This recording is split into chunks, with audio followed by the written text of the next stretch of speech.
Pocket houses are a unique solution to try and get some intensification into some housing.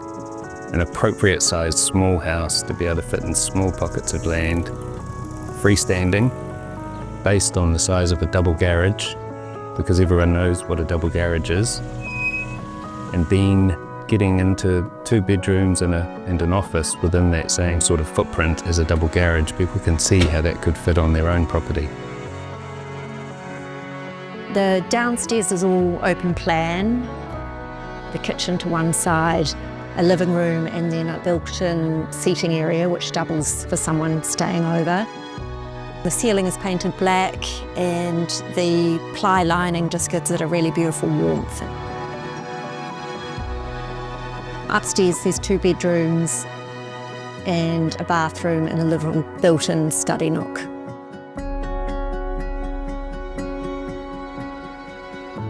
We've placed the 2 pocket houses in a checkerboard pattern so that there's 2 corners with houses and 2 corners with gardens.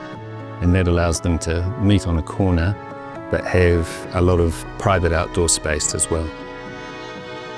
So the fact that they have been placed apart but close to each other means that you do have that sense of connection with your neighbours without having to be a part of their daily lives. We used a Mulia roofing tile for the cladding. We really like the texture of it and the colour of it, and it's got a really strong presence on the site, working really well with the green of the landscaping.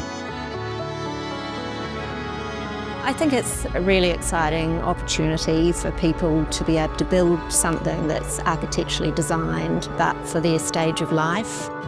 So you don't need to be rattling around in a big 4-bedroomed home. You know, later on when the kids have left the nest, you can actually retreat into something that is still quite beautiful and private.